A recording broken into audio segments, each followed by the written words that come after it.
Okay, mabilisan lamang. Top 5. Top 5 ko siyempre ko na ilalayo pa doon sa Death 5 ng San Miguel. Junmar Fajardo, Alex Abagnot, Marshall Lassiter, Chris Ross, Arvin Santos. Oh, At ang GOAT ko po si Junmar Fajardo. talaga. Galing. Ikaw nga, Paul? Ako, Johnny Abarrientos. Okay? Oo nga. James Yap, siyempre. At 3, si Mark Pingris, siyempre. Daniel Defonso, tsaka si Junmar Fajardo. Oh, galing. Ang GOAT mo? GOAT natin, for me, siyempre, sa akin, for me, si James Yap. Galing naman. Ang dami ngayong naglalaro sa South Korea at sa Japan.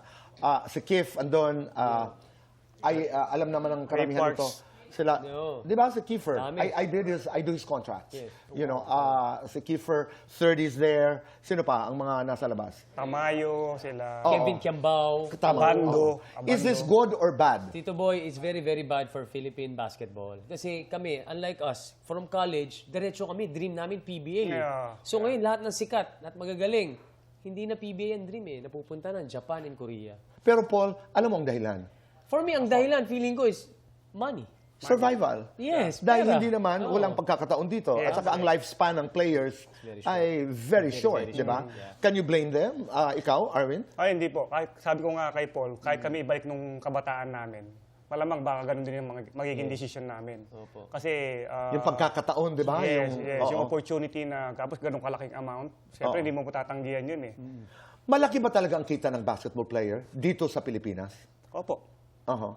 Pag opo, ibig sabihin yan, ano yan, you get millions every month, ganon? Hindi naman po. Depende po sa player. Opo. At depende sa kontrata yata, no? sa kontrata. Depende Pero And depende rin sa team. sa team, sa At saka sa mga tinetwork. benefits din, di ba? Kasi may kaakibat yan eh. You do endorsements. Doon kayo kumikita. Kasi para klaro lamang ito sa mga bata.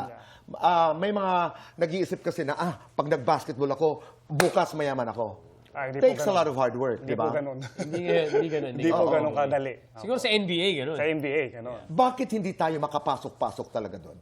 Sa NBA? Sa NBA. Because genetics talaga eh. Hindi Talaga, talaga built yung something Pilipinas pagkaka-athletic ang player. Maliit tayo, hindi tayo malaki, hindi tayo malakas. Pero may nabasa kong article some time ago, I mean like a year ago, na parang may season ang NBA na ng mga hindi ka tangkaran. Meron po, yung sa Japanese, yung guard nila, nakapasok doon. Di ba? May mga ganon. Pero hindi, pangkalahatan pa rin talaga. Yes, ito mo, Iba ang athleticism, ika nga. Iba. Oo. Pero kinukonfirm nyo na pagka basketball player, lapitin talaga. Natural yun. Yeah. Totoo. Lalo na kung totoo. magaling ka. Yes, Yeah. Parang wala kayong pagdududa talaga. Dito boy, pag pogi ka at magaling ka, Yeah. sobrang lapitin ka na. Meron niyang hindi gwapo, pero magaling nilalapitan eh. Totoo. Di ba? So inuulit ko, pagka mga sa pagkakataon na ganyan, halimbawa, hypothetical lang, Hypothetical. walang mga asawa pa kayo, nandun pa rin tayo ng mga binata kayo. Tumatakbo ba kayo palayo o palapit? Baka palapit. Palapit.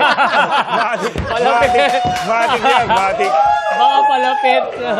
Maraming salamat. Thank you, Arvin Tito. Paul, maraming salamat. Thank you, Tito Boy. Thank you. Thank you, Tito.